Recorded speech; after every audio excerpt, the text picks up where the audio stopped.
1,00,000 మంది శివభక్తులతో కలిసి మహారుద్రాక్ష పూజలో పాల్గొనండి. వెంటనే కాల్ చేసి మీ పేరును నమోదు చేసుకోండి. నమస్తే రమ్మగారు. నమస్తే జయ.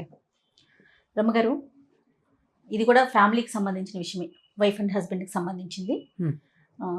భార్యలు చాలామంది మా భర్తలు మాకు సహాయం చేయట్లేదు, హెల్ప్ చేయట్లా, చాలా విసుగొచ్చేస్తోంది, ఏం చేయాలో అర్థం కావట్లా, ఇలాంటి మాటలు వింటూ ఉంటాం. ఇవి ఎక్కడి దాకా అంటే ఒకరినొకరు వదిలేసుకునే వరకు కూడా వెళ్ళిపోతున్నారు. లేకపోయినా ప్రతిరోజు అరుపులు కేకలు, దీంతో పిల్లలు కూడా డిస్టర్బ్ అవుతారు. లేకుంటే ఇంట్లో పెద్దవాళ్ళు ఉంటే ఇటు వాళ్ళున్నా అటు వాళ్ళున్నా కూడా వాళ్ళకు ఒక ఇంత బాధ అనిపిస్తూ ఉంటుంది. ఇది ఎలా సర్దుకొని ముందుకెళ్ళాలి? అంటే భార్యలు భర్తలు అంటే హౌస్ వైఫ్స్, వర్కింగ్ హస్బెండ్స్ అనుకుందామా? అంతేగా. ఇప్పుడు హౌస్ వైఫ్ అనగానే పొద్దు నుంచి సాయంత్రం దాకా ఆడవాళ్ళు ఇంట్లోనే ఉంటారు. ఈ ఇంటి పని, పిల్లల పని విసుగు పుట్టేస్తుంది జయ. ఆ బయట నుంచి వచ్చిన మగ మనిషి ఏవైనా కొన్ని పనులు చేసి పెడితే బాగుండు, కాస్త ఈ పిల్లల్ని దగ్గర తీస్తే బాగుండు, ఇలా అనిపిస్తుంది. పనులు హెల్ప్ చేయట్లేదు, పిల్లల పనులన్నీ మేమే చేసుకుంటున్నాం కదా. పిల్లల్ని స్కూళ్ళల్లో దింపటాలు, హోంవర్క్లు చేయించటాలు, పిల్లలకి తినిపించుకోవటాలు, అవన్నీ ఎంత పెద్ద ఎలా ఉంటాయి, ఏమంటారు, బృహత్తర కార్యక్రమాలుగా సాగుతూ ఉంటాయి. ఇంటి పనేగా అనుకుంటారు. అది కష్టం. ఇంటి పని, పిల్లల పని మొత్తం అంతా అమ్మాయే, ఆడమనిషే చేసుకునేటప్పుడు చాలా విసిగిపోతారు వాళ్ళు. మగవాళ్ళు పని చేయట్లేదని భావించడం అత్యంత సహజం. కాకపోతే వర్కింగ్ హస్బెండ్ అనుకో, అతని పొద్దున 8కో 9కో 7:30కో వెళ్ళిపోయి పొద్దున ఏదో ఇంట్లో కొంచెం తిని బ్రేక్ఫాస్టు, మనం ఇచ్చిన ఏ డబ్బా ఇస్తే ఆ డబ్బా అంతే తిని, సాయంకాలం 7కో 8కో ఈ ట్రాఫిక్ ప్రవాహంలో ఈదుకుంటూ ఇంటికి వచ్చాక పిల్లలు ఏడుస్తున్నారు వాళ్ళని ఎత్తుకోమని కానీ, నా గిన్నెలు తోమిపెట్టాను కానీ, వంట చెయ్యి, నేను చపాతీలు చేశాను నువ్వు కూర చెయ్యి, లేదా నేను కూర చేశాను నువ్వు చపాతీలు చెయ్యి, ఇలాంటిదాన్ని ఎదుర్కోలేకపోతారు. వాళ్ళకి విసుగు పుట్టేస్తుంది. నేను అది ఉద్యోగం చేస్తున్నాను కాబట్టి నువ్వు ఇంటి పనికే పరిమితం, ఇల్లు పని అంతా నువ్వే చేయాలి అని సహజంగా వాళ్ళు భావిస్తారు. వీళ్ళు పొద్దు నుంచి ఈ పిల్లలతోటి ఇంట్లో పడి పడి పడి పడి పడి సాయంత్రం అయ్యేసరికి రిలాక్స్ అయిపోవాలి, వచ్చిన వాళ్ళు వచ్చి పని చేసేసుకోవాలి అని పని చేస్తే బాగుండని అనిపిస్తుంది. మనం కొద్దిగా ఇక్కడ 2-3 ఆలోచనలు కొంచెం మార్చుకోవాలి. పిల్లలకి అన్నీ నేనే చూసుకుంటున్నాను అని చెప్తారు చాలామంది. అన్నీ అంటే తిండి పెట్టడం తల్లుల పనే, ఇంట్లోనే ఉన్నారు కాబట్టి. స్నానాలు చేయించడం మందే పని, నిద్ర పుచ్చడం మందే పని. ఈ పనులన్నీ మనవే. మనకు కావాల్సింది పనికి సహాయం అని అనుకోవద్దు, రిలాక్స్ అవ్వడానికి అవకాశం. ఈ రిలాక్స్ అయ్యే అవకాశం ఇస్తే చాలు, పని కాదు మనకు చేయవలసింది. ఎలా అంటారు చెప్తా. ఇప్పుడు పని చేయాలంటే వంట చేయటము, లేకపోతే బట్టలు ఉతకటము, లేకపోతే ఇల్లు సర్దటము, అవి కదా పనులంటే. అవునండి. ఈ రాత్రి 8కో 9కో వచ్చిన భర్త ఆ పిల్లలిద్దరిని దగ్గర కూర్చోబెట్టుకుని కాసేపు ఆడిచ్చేసాడు అనుకో, లేకపోతే నిద్రపుచ్చాడు అనుకో, నువ్వు ఆ వెనక పని చేసుకుని హాయిగా వచ్చేస్తావు, నువ్వు రిలాక్స్ అయిపోతావు. అతను వచ్చి పిల్లల్ని హ్యాండిల్ చేస్తాడు. లేదా నువ్వు పిల్లల్ని నిద్రపుచ్చితే అతను నువ్వు వండి పడేసి వంటింట్లో పడేసినవన్నీ చక్కగా టేబుల్ అరేంజ్మెంట్ లాంటివి చేస్తే నువ్వు రిలాక్స్డ్గా వెళ్ళి చక్కగా టేబుల్ దగ్గర కూర్చొని తినేస్తావు. అంత చిన్న హెల్ప్ సరిపోతుందంటారా?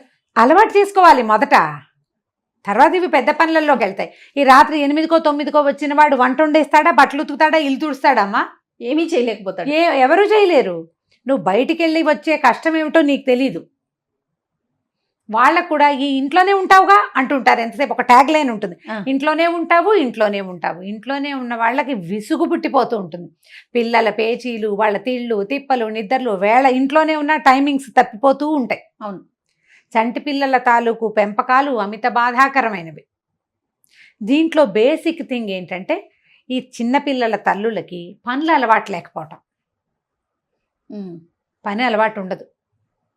పుట్టిళ్లలో ఏ 5-6 నెలల దాకానో ఉంటారు, లేదా అమ్మలో ఎవరో ఒక నాయనమ్మలో అమ్మమ్మలో మన దగ్గరే వచ్చి ఉంటారు. వాళ్ళు వెళ్ళిపోయి వీళ్ళే పిల్లలతో మిగిలాక ఎక్కువ పని అయిపోతుంది. సాయంత్రానికి పారిపోదాం అనిపించేస్తుంది పిల్లలు వదిలేసి ఎక్కడికైనా.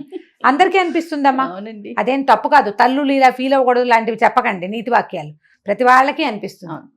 చేయలేక అప్పుడప్పుడు మొగుడిని వదిలిపెట్టి లేచక్కా పోదాం అనిపిస్తుంది, ఈ పిల్లల్ని ఎక్కడైనా పారేద్దామని అనిపిస్తుంది.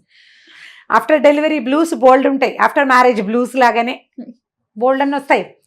చేయలేక, అవును, శక్తి సరిపోవద్దు ఎవరికైనా, లేక ఓపిక చాలదు, ఆ స్ట్రెస్ తట్టుకోలేకపోతారు. పిల్లాడు ఎంత పెట్టినా ఎంత చేసినా చక్కగా నిద్రపుచ్చి తినడానికి కూర్చోగానే బేరమని ఏడుస్తాడు. తినడానికి కూర్చోగానే పిల్లలు బాత్రూమ్ అంటారు. అలాంటప్పుడు మనతో పాటు ఉన్నవాడు కొంచెం చేయి చేసుకుంటే బాగుంటుంది, సహాయం చేస్తే బాగుంటుందని ఎక్స్పెక్ట్ చేయొచ్చు.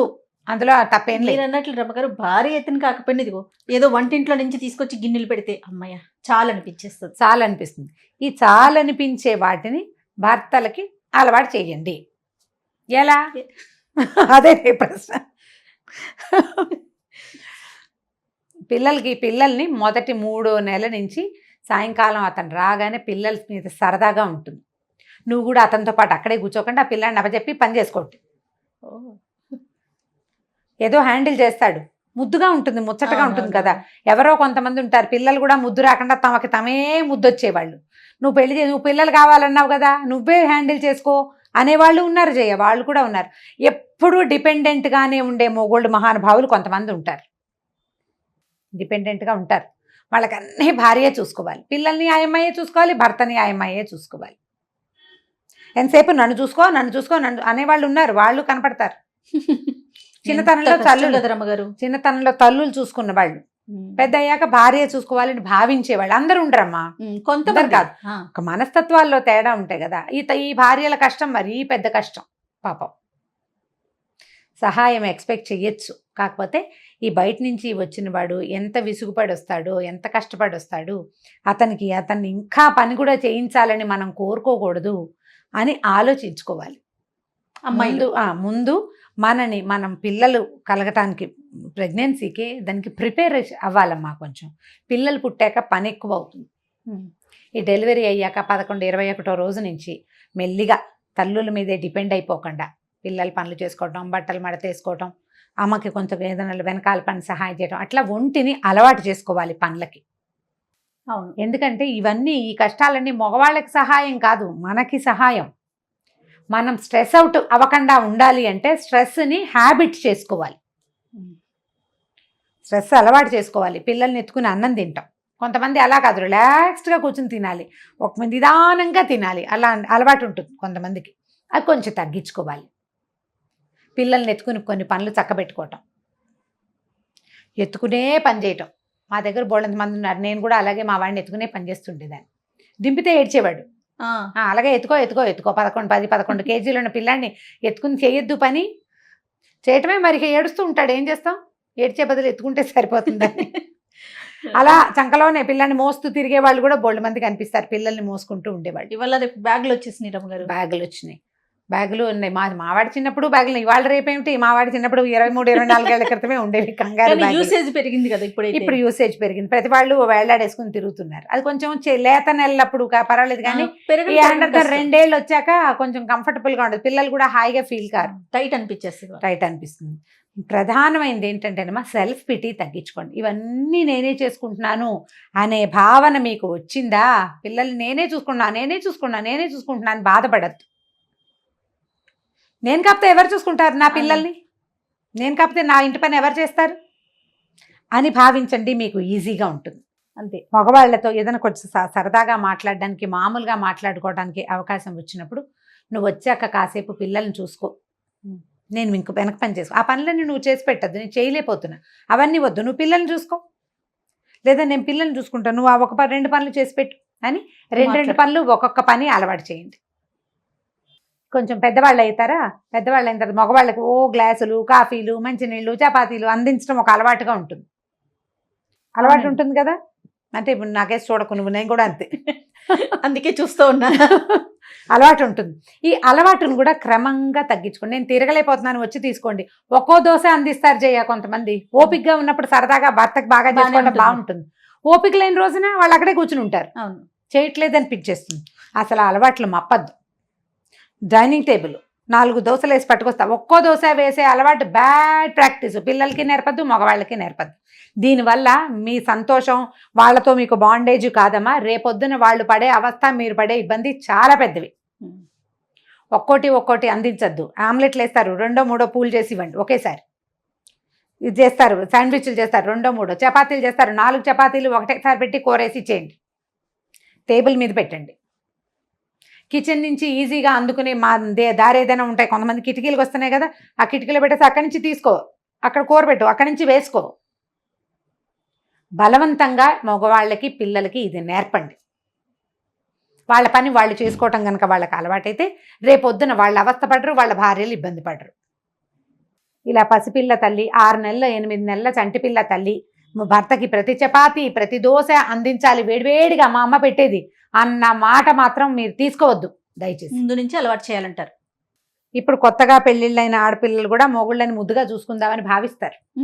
బాగా చూసుకోవాలి, తన మంచి జాబు బాగా చూడాలని అత్తగారులు కూడా చెప్తారు. 1,00,000 రూపాయలు తెస్తుంటే అల్లుడిని రాజాలాగా చూడాలని అన్ని వేడివేడిగా అందించడం. వేడిగా పెట్టండి, అందింపులు మానేయండి. ఈ అందింపు రేపొద్దున పిల్లలు పుట్టాక అందించలేమని తెలుసుకోండి.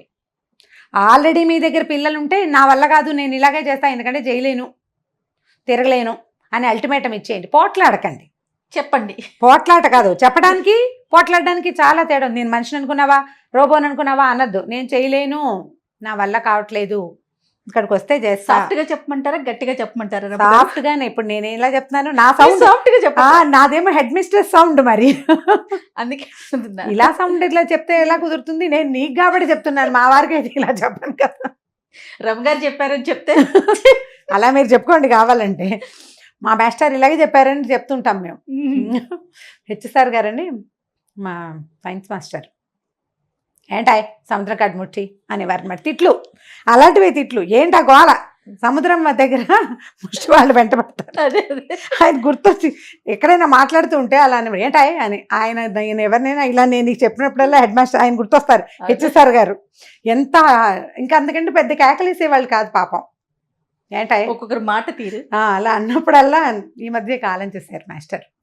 అది గుర్తొస్తూ ఉంటుంది. నేను హెడ్ మిస్ట్రెస్ లాగా మాట్లాడుతున్నాను అంటావు నువ్వు. అవునండి, మీరు టీచింగ్ ప్రొఫెషన్ కదా, ఆ మాట తీరు అలా అనిపించేస్తుంది. స్పష్టంగా చెప్పటం అనేది ఒక ముఖ్యమైన సంగతమ్మా. ఇప్పుడు ఒకే విషయాన్ని మనం ఎన్ని రకాలుగా అయినా చెప్పచ్చు. నువ్వు లెంగ్దీగా ఏడ్చి శోకాలు పెట్టి గంట సేపు దుఃఖించి నాకు హెల్ప్ చెయ్యి అని చెప్తే నీ దుఃఖము మధ్యలో నువ్వు అనేసిన తిట్లు అభాండాలు, అప్పుడెప్పుడో చేయలేదు ఇప్పుడెప్పుడో చేయలేదు, వాళ్ళు ఎవరో చేస్తున్నారు నువ్వెందుకు చేయమంటే అవన్నీ గుర్తుంటాయి. హెల్ప్ చేయాల్సిన విషయం గుర్తుండదు కదా. అవును, ఎందుకు చేయవు నువ్వు నేను మాత్రం మనిషిని కాదా అన్నావు అనుకో, నీ పోట్లాడిన సౌండే గుర్తుంటుంది. నువ్వు నాకు హెల్ప్ చేస్తే నేను చేయగలుగుతాను. వాక్యాలని కుదించడం నేర్చుకోండి. ఇది ఫ్యామిలీలో చాలా ఉపయోగపడుతుంది. కొంచెం మాట్లాడమంటారా? తక్కువ, ఓన్లీ కమాండ్స్ అంతే అంతే.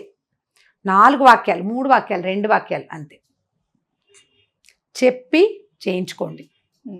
చెప్పినా వాళ్ళు చెయ్యరు, వాళ్ళని వదిలేయండి. వేస్ట్, వదిలేయండి. అలాంటి వాళ్ళు వదిలేయమంటే వదిలి పారేయమని చెప్పటం లేదు. వాళ్ళతోటి మీకు అవసరం లేకుండా చేసుకోండి. మీ పనులు మీరు చేసుకోవటం, మీ కాళ్ళ మీద మీరు నుంచోటం. బట్ మీ పిల్లల్ని మాత్రం వీళ్ళలాగా తయారవనివ్వద్దు. ఆ మాట అతనికి చెప్పండి. నీ వల్ల నా పిల్లలు కూడా చెడిపోతారు. నేను చెప్పాల్సి వస్తుంది, నాన్నలాగా తయారవద్దు అని అనాల్సి వస్తుంది. నీ ఇష్టం. మరి నేను నా పిల్లల్ని బ్యాడ్ ఎగ్జాంపుల్వి నువ్వు నిన్ను చూపించాల్సి వస్తోంది పిల్లలకి. ఆ పిల్లాడు రేపొద్దు నువ్వు ఏం చెయ్యవు నేను ఎందుకు చేయాలి అన్నాడు అనుకో, నాన్న మొహం ఎక్కడ పెట్టుకుంటాడు? అంతే కదా. నువ్వు నసపెడతావు, నువ్వు ఇలాగే గోల్ చేస్తావు, నువ్వు ప్రతిదానికి పేచి పెడతావు, నేను కూడా అంతే చేస్తా అంటాడు పిల్లాడు. ఆ దగ్గరకు వస్తే అప్పుడు నాన్నకు బుద్ధి వస్తుంది. ఇది జరుగుతుందని భర్తలకి తెలిసేలాగా చేయండి. అందరూ వినరమ్మా, చెప్పినంత సులువు మాత్రం కాదమ్మా, కొంచెం కష్టమే ఇది, కానీ ట్రై చేయండి. మొన్న ఎవరో చెప్పారు ఇవన్నీ చాలా ఈజీ కాదు అని. ఈజీ కాదని నాకు క్లియర్గా తెలుసు, నేను ప్రతిసారి చెప్తా. కానీ మీరు ఎక్కడో ఒక చోట మొదలెట్టకపోతే రాదు కదా. మొదలెట్టకపోతే ఎప్పటికీ అవదు. అవునండి, అవదని ఏది మానకూడదు. మనం ట్రై చేయాలి. కొన్నాళ్ళకి భర్తకు కాకపోతే పిల్లలకి తెలుస్తుందమ్మా. కనీసం పిల్లలకి అర్థమవుతుంది. నీ కష్టం వాళ్ళైనా అర్థం చేసుకుంటారు. కాబట్టి అడిగి నిదానంగా మాట్లాడుకుని కొన్ని పనులు చేయించుకోండి. కొంత పని వాళ్ళు పని చేయకపోతే మగవాళ్ళు పని చేయాలి. ఇంతకుముందు ఒక వీడియో చేసాం మనం. అవునండి. ఈ ఆడవాళ్ళు ఇలాంటి పరిస్థితి ఉన్నప్పుడు దీన్ని తెగేదాకా లాక్కోవద్దమ్మా. సహాయం చేయటం లేదు అన్న ఒక్క కారణంతో వాళ్ళని వదిలిపెట్టేసుకోలేం కదా, సంసారాలు పాడు చేసుకోలేం కదా. అందరికీ ఎంతసేపు చెప్పి ఏం చేయడు నేనే చేసుకుంటున్నా అని చెప్పొద్దు. అసలు పిల్లలకి నేర్పించుకోండి. పిల్లలతో చక్కగా చిన్న చిన్న పనులు చేయించేసేయండి. చిన్నపిల్లలు అనుకోవద్దు. మీరు 4-5 ఏళ్ల వయసు నుంచి నేర్పిస్తే పెద్దయ్యాక పిల్లలు చక్కటి పిల్లలు అవుతారు. అవునండి, చక్కగా ఉంటారు వాళ్ళు, ఇబ్బంది లేకుండా. మరీ ఎక్కువ భారం మోపద్దు వాళ్ళ మీద, కానీ ఖచ్చితంగా వాళ్ళ పనులు వాళ్ళ వయసుకి ఎంత చెప్పాలో అంతవరకే చెప్తాం కదా. డెఫినెట్గా అంతే. చాలా బాగున్నాయి రమ్మగారు టిప్స్. సూపర్. నమస్తే అండి. నమస్తే జయ.